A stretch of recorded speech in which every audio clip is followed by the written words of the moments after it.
July August গণ অভ্যুত্থানে আশুলিয়ায় ৬ জনকে হত্যার পর লাশ পোড়ানোর ঘটনায় মানবতাবিরোধী অপরাধের মামলার আনুষ্ঠানিক অভিযোগ দাখিল করা হবে আজ। আন্তর্জাতিক অপরাধ ট্রাইব্যুনাল ১-এর চেয়ারম্যান বিচারপতি মোহাম্মদ গোলাম মর্তুজা মজুমদারের নেতৃত্বাধীন ৩ সদস্যের বিচারিক প্যানেলে এই অভিযোগ জমা দেওয়ার কথা রয়েছে। মামলার তদন্ত প্রতিবেদন গত ১৯ জুন জমা দিয়েছে তদন্ত সংস্থা। এ ঘটনায় ১৬ জনের সম্পৃক্ততা মিলেছে তদন্ত প্রতিবেদনে। এর মধ্যে ৭ জন গ্রেফতার রয়েছেন। আজ এই মামলায় ৭ আসামিকে ট্রাইব্যুনালে হাজির করবে পুলিশ। গত বছরের ৫ আগস্ট সাভারের আশুলিয়ায় পুলিশের গুলিতে প্রাণ হারান ৬ তরুণ। এরপর পুলিশ ভ্যানে তাদের লাশ তুলে আগুনে পুড়িয়ে দেওয়া হয়। এ ঘটনায় ১১ সেপ্টেম্বর মানবতাবিরোধী অপরাধের অভিযোগ এনে আন্তর্জাতিক অপরাধ ট্রাইব্যুনালে মামলা করা হয়। দিনাজপুরে চালের বাজারে আবারও দেখা দিয়েছে অস্থিরতা। জেলার সর্ববৃহৎ চালের মোকাম বাহাদুর বাজারে হঠাৎ করে সব ধরনের চালের দাম কেজিতে ৬ থেকে ৮ টাকা পর্যন্ত বেড়ে গেছে। বিশেষ করে মোটা চালের দাম বেড়েছে কেজি প্রতি ৬ টাকা। এই অস্বাভাবিক দাম বৃদ্ধি দুশ্চিন্তায় ফেলেছে নিম্ন আয়ের মানুষদের। দিনাজপুর প্রতিনিধি মুকুল চট্টোপাধ্যায়ের তথ্য ও ছবিতে বিস্তারিত জানাচ্ছেন ইলিয়াস মাতবর। দিনাজপুরে চালের বাজারে ফের অস্থিরতা দেখা দিয়েছে। প্রতি কেজিতে দাম বেড়েছে ৬ টাকা পর্যন্ত। আর এই বোঝা টানতে গিয়ে হাঁসফাঁস করছেন নিম্ন আয়ের খেটে খাওয়া মানুষজন।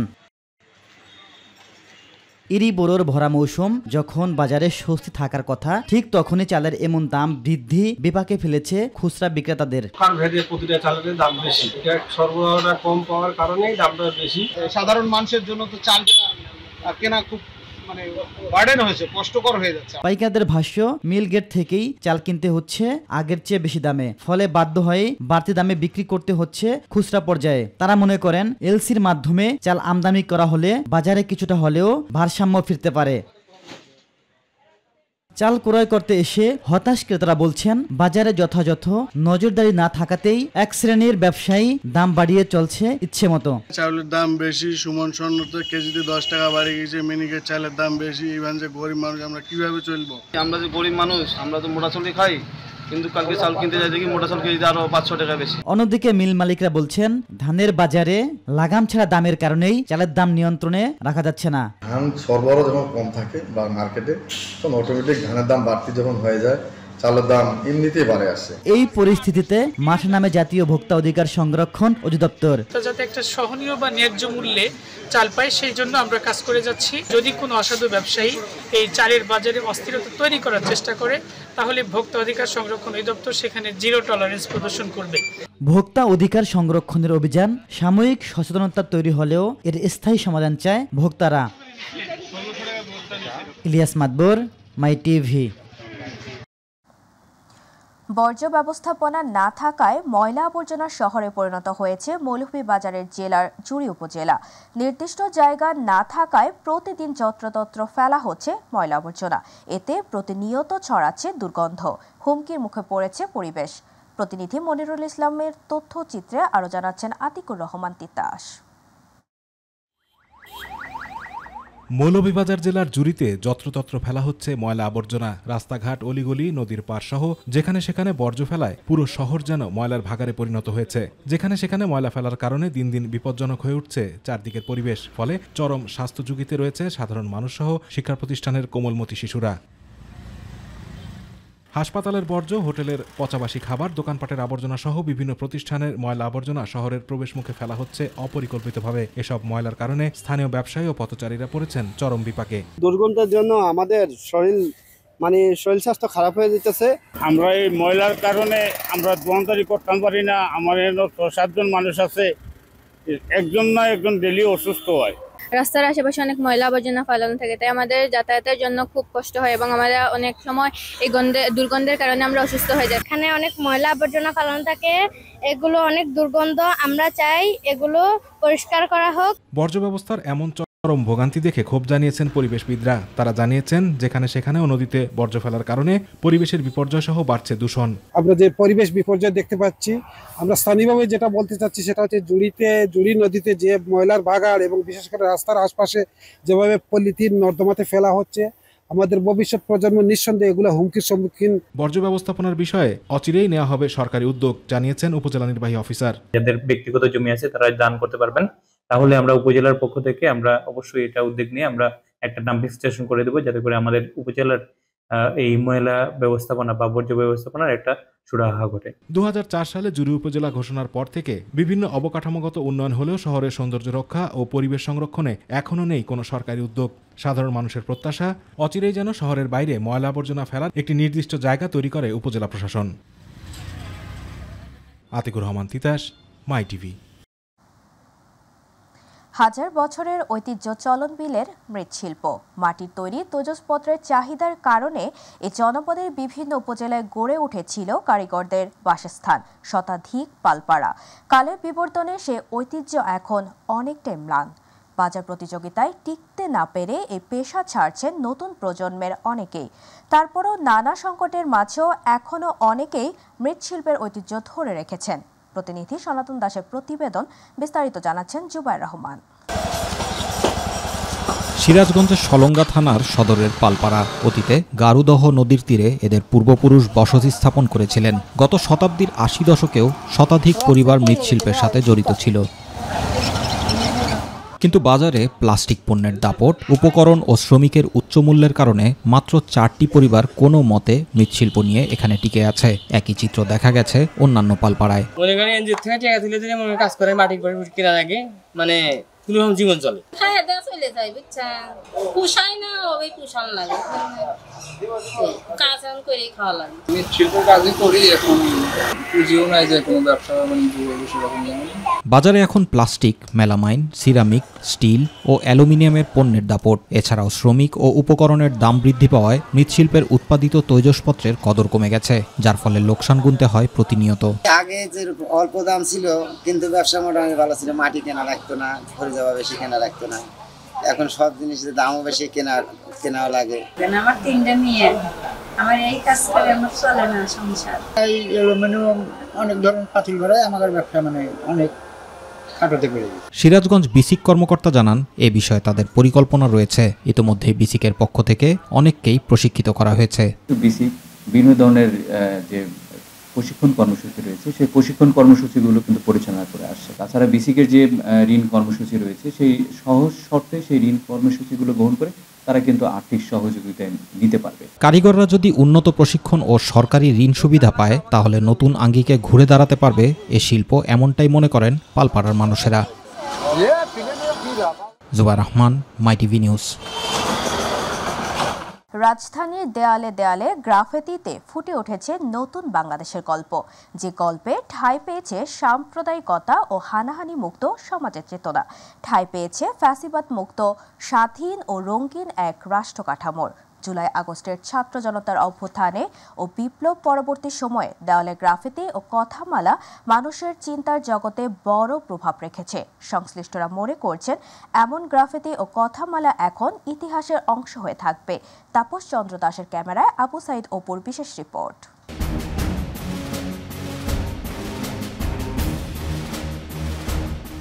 কোটা আন্দোলনের ৮ দফা থেকে ১ দফা, দীর্ঘ ১৫ বছরের একনায়কতান্ত্রিক শাসন ব্যবস্থার অবসান ঘটাতে একাট্টা হয়ে ওঠে ছাত্র, শিক্ষক সহ সর্বসাধারণ এবং সারা দেশের মানুষ। ফুঁসে ওঠে দীর্ঘ রাষ্ট্র ব্যবস্থার নেতৃত্বের প্রতিবাদে।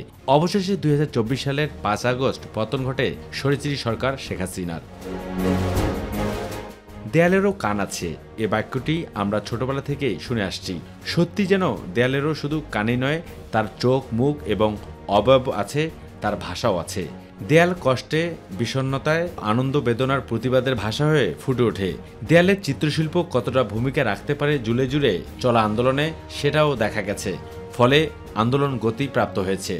আসলে এই দেয়াল লেখন থেকে এটাই শিক্ষা নিতে পারে, পরবর্তীতে যে সরকার আসবে, তারা যদি ওই বিগত সরকারের মতো আচরণ করে, তাহলে তাদের পরিণতি এসে করুণ হতে পারে। বিগত সরকার জোর করে 15 বছর ছিল, কিভাবে দেশ ছাড়তে হয়েছে এটুকু অন্তত ভেবে প্রত্যেকটা দলের উচিত যে আমাদের ভবিষ্যৎ কর্মকাণ্ড কেমন হওয়া উচিত।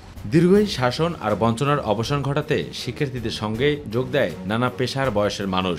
সামাজিক যোগাযোগের মাধ্যম থেকে কার্টুন আর গ্রাফিতে পৌঁছে যায় সারা দেশের দেয়ালে দেয়ালে। আমার ছেলের বন্ধু, আমি তো চাবো না তার মতন আর কেউ মারা যাক। এর জন্য আমি বলবো এগুলো দেখে প্রত্যেকে সাবধান হওয়া উচিত, যেন এই ধরনের বার্তা কখন লিখতে না হয় কারোর জন্য। আমরা যেন নতুন কিছু, ভালো কিছু দেখাতে পারি মানুষকে। ধীরে ধীরে নগরবাসীর কাছে গ্রাফিতি শিল্পী পরিচিতি পেয়ে যায়। সাংস্কৃতিক প্রতিরোধের গতি প্রকৃতি হয়ে ওঠে গ্রাফিতি। গ্রাফিতি সমাজের বিভিন্ন ধরনের বৈষম্যের বিরুদ্ধে প্রতিবাদ বা সচেতন বৃদ্ধির জন্য একটি শক্তিশালী মাধ্যম। এইগুলা দেখার মাধ্যমে দেখা যায় এই প্রজন্ম মানুষগুলো একটু জানতে পারে যে আসলে পূর্বের সময়টাতে কি হয়েছে। আগের ওই সরকার যে কাজগুলো করেছে সেইগুলা ভুল সংশোধন করে আমরা কিভাবে নতুনভাবে চলতে পারবো সেটা শেখানো উচিত। গ্রাফিতি বৈষম্য, প্রতিবাদ এবং শিল্পের একটি জটিল মিশ্রণ। এর ব্যবহার এবং প্রভাব সমাজের প্রেক্ষাপটকে ভিন্ন করতে পারে, হতে পারে অনুপ্রেরণার সবচেয়ে বড় অংশীদারও। এগুলো আমার কাছে ভালো লাগে যখন দেখি যে আন্দোলনের সাথে যেটা ম্যাচ হয়েছে, যেটা গিয়েছে ৩৬শে জুলাই, এত কিছুর পরে যখন দাবি মানাতে পারছে না, তাদের একটা বিজয় এসেছে ৩৬শে জুলাই হিসেবে তারা সেটাকে নামকরণ করেছে। এটা আমার কাছে ভালো লাগে, আমার পজিটিভ লাগে। স্বাধীনতা তুমি পতাকা শোভিত স্লোগান, মুখর ঝাঁঝালো মিছিল, রাজধানীর প্রতিটি দেয়ালে দেয়ালে এমন গ্রাফিতে ভরে যাওয়ায় সাধারণ মানুষের কথা একটাই, এসব দেয়ালের গ্রাফিতে যেসব বিষয়গুলো ফুটে উঠেছে সেসব যেন আগামীতে যারা রাজনীতি করবে এবং দেশ চালাবে তারা যেমন বুকে লালন করে এগুলো এগিয়ে চলবে, পাশাপাশি তরুণ প্রজন্ম এ থেকে শিক্ষা নিয়ে ভবিষ্যতের দিকে এগিয়ে যাবে বলে মনে করেন সাধারণ মানুষ। অবস্থা অপু, মাই টিভি, ঢাকা। এবার গ্রাম বাংলার খবর।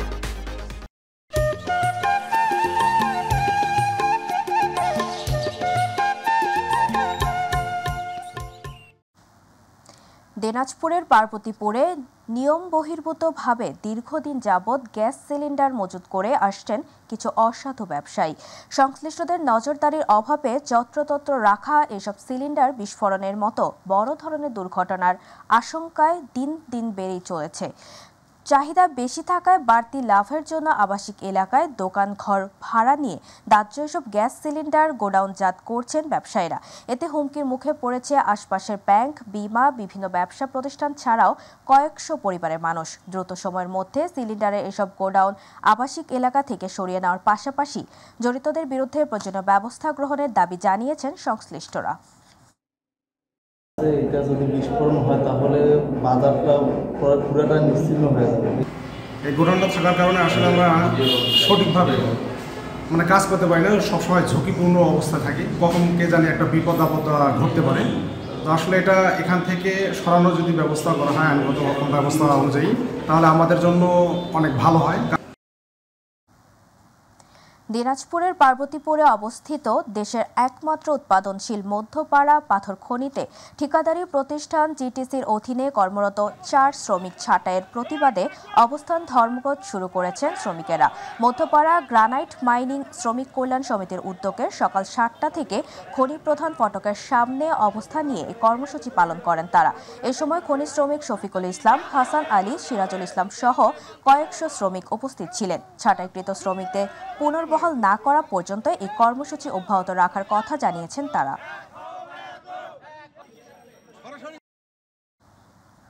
জাতীয় নাগরিক পার্টির আহ্বায়ক নাহিদ ইসলাম বলেছেন, শুধুমাত্র ক্ষমতা পরিবর্তনের জন্য জুলাই আন্দোলন হয়নি। এক দলের পরিবর্তে আরেক দলের ফ্যাসিস্ট হয়ে ওঠার জন্য রাজপথে ছাত্র জনতা রক্ত ঢেলে দেয়নি। জুলাই আন্দোলন ভয় ভেঙে দিয়ে আমাদের নির্ভয়ে কথা বলতে শিখিয়েছে। মঙ্গলবার গাইবান্ধায় সার্জিস আলমের সঞ্চালনায় সমাবেশে অন্যান্যের মধ্যে পার্টির সিনিয়র যুগ্ম আহ্বায়ক সামান্তা শারমিন, সদস্য সচিব আক্তার হোসেন, সিনিয়র যুগ্ম সদস্য সচিব ডাক্তার তাসনিম জারা, মুখ্য সমন্বয়ক নাসরিন উদ্দিন পাটোয়ারি, দক্ষিণাঞ্চলের মুখ্য সংগঠক হাসনাত আবদুল্লাহ, উত্তরাঞ্চলের যুগ্ম মুখ্য সংগঠক সাইফুল্লাহ হায়দার, আসাদুল্লাহ আল গালিব ও আবু সাইদ লিয়ন, উত্তরাঞ্চলের সংগঠক নাজমুল হাসান সোহাগ, দক্ষিণাঞ্চলের যুগ্ম মুখ্য সংগঠক ডাক্তার মাহমুদা আলম মিতু, মোহাম্মদ আতাউল্লাহ, সদস্য ফিহাদুর রহমান দিবস উপস্থিত ছিলেন।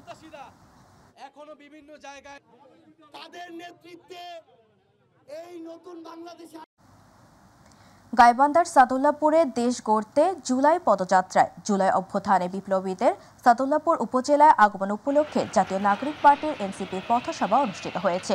দেশব্যাপী জুলাই পদযাত্রা অংশ হিসেবে মঙ্গলবার জাতীয় নাগরিক পার্টি এনসিপির সাদুল্লাপুর উপজেলা শাখার আয়োজনে উপজেলা কেন্দ্রীয় শহীদ মিনার গেটের সামনে আয়োজিত এক পথসভা অনুষ্ঠিত হয়।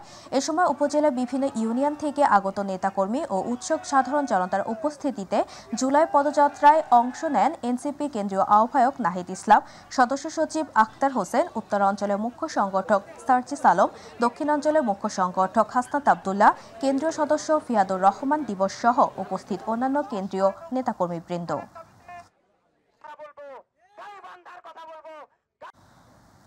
জুলাই মাস জুড়ে শহীদ স্মরণে নানা কর্মসূচির ঘোষণা দিয়েছে জাতীয় নাগরিক পার্টি এনসিপির যশোর জেলা।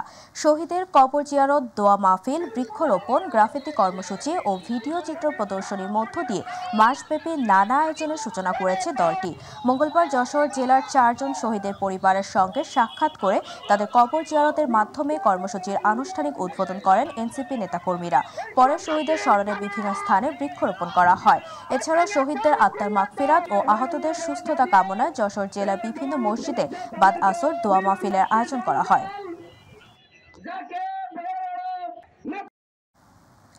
মাগুরায় আন্তঃজেলা চোরচক্রের বিরুদ্ধে সদর থানা পুলিশের অভিযানে গ্রেফতার হয়েছেন চক্রের 8 সক্রিয় সদস্য। উদ্ধার করা হয়েছে চোরায় 4টি মোটরসাইকেল ও একটি ইজি বাইক। মঙ্গলবার প্রেস ব্রিফিংয়ে পুলিশ সুপার মিনা মাহমুদা জানান, মাগুরা সদর থানার ওসি আয়ুব আলীর নেতৃত্বে গত 2 দিনে বিভিন্ন এলাকায় অভিযান চালিয়ে ফরিদপুর ও পাবনা থেকে চক্রের সদস্যদের আটক করা হয়। দীর্ঘদিন ধরে তারা বিভিন্ন জেলা থেকে মোটরসাইকেল ও ইজি বাইক চুরি করে বিক্রি করছিল।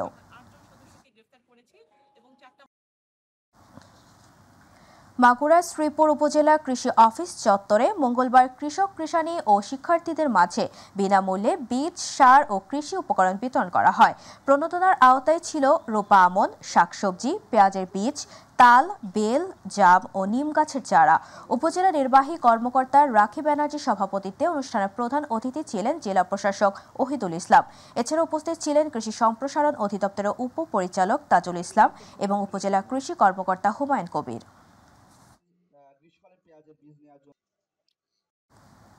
মির্জাপুরে শালবন উদ্ধার করে 7.5 একর সরকারি জমিতে প্রায় 5,000 চারা রোপণ করেন বন বিভাগের কর্মকর্তারা।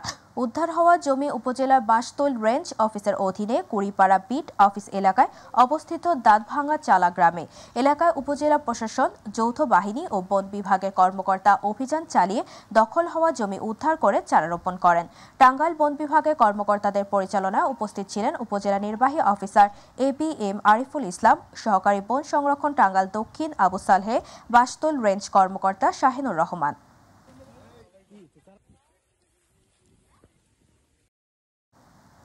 ঢাকার ধামরাইয়ের আমতা ইউনিয়ন বিএনপি অঙ্গ ও সহযোগী সংগঠনের উদ্যোগে বিএনপির ভারপ্রাপ্ত চেয়ারম্যান তারেক রহমান কর্তৃক রাষ্ট্র কাঠামো মেরামতের 31 দফা বাস্তবায়ন ও আগামী জাতীয় সংসদ নির্বাচনে বিএনপির তৃণমূল নেতাকর্মীদের সুসংগঠিত করার লক্ষ্যে মঙ্গলবার মতবিনিময় সভার আয়োজন করা হয়। এ সময় অনুষ্ঠানে আমতা ইউনিয়ন বিএনপির সাবেক সিনিয়র সভাপতি ওয়াসেল আলী খান স্বপনের সভাপতিত্বে প্রধান অতিথি হিসেবে উপস্থিত ছিলেন ঢাকা জেলা যুবদলের সভাপতি ইয়াসিন ফেরদৌস মুরাদ। বিশেষ অতিথি হিসেবে উপস্থিত ছিলেন ঢাকা জেলা যুবদলের সাবেক সহ সভাপতি ইবাতুল হক জাহিদ সহ উপস্থিত ছিলেন আমতা ইউনিয়ন বিএনপির নেতৃবৃন্দ।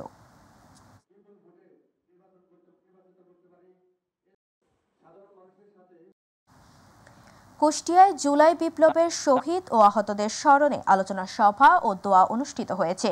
জামায়াত ইসলামী ওলামা বিভাগ কুষ্টিয়া জেলা শাখার আয়োজনে হাজী শরীয়তুল্লাহ এতিমখানার হলরুমে অনুষ্ঠিত উক্ত অনুষ্ঠানে প্রধান অতিথি ছিলেন কুষ্টিয়া জেলা জামায়াতের সেক্রেটারি অধ্যাপক সুজাউদ্দিন জোয়ারদার। সংগঠনের সভাপতি হাফেজ মাওলানা জুলফিকার আলীর সভাপতিত্বে ও সাধারণ সম্পাদক মাওলানা ইয়াসির আরাফাত জিহাদের সঞ্চালনায় অনুষ্ঠানের প্রধান আলোচক ছিলেন কুষ্টিয়া 3 আসনের জামায়াতের সংসদ সদস্য প্রার্থী হাফেজ মাওলানা মুফতি আমির হামজা। আমাদের জুলাই সনদ প্রকাশ করা লাগবে।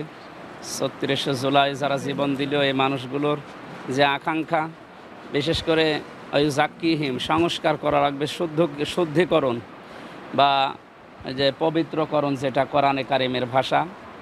আমরা যা বাংলায় বললে সংস্কার বললে ভালো বুঝি, এটা খুব দ্রুত করা লাগবে। 1 বছর আমরা সময় দিয়েছি, এত সময় লাগার কথা না। আর কত তালবাহানা করা হবে? যারা দায়িত্বে আছে আমরা চাই খুব দ্রুত 5 আগস্টের আগে যেন পুরাটা বাংলাদেশ অন্তত পরিষ্কার পরিচ্ছন্ন হয়ে বিশ্বের অন্যান্য দেশ যেভাবে দাঁড়িয়ে যাচ্ছে আমরা যেন ভাবে দাঁড়িয়ে যেতে পারি, সেই আকাঙ্ক্ষা করছি যারা দায়িত্বে আছে তাদের কাছে।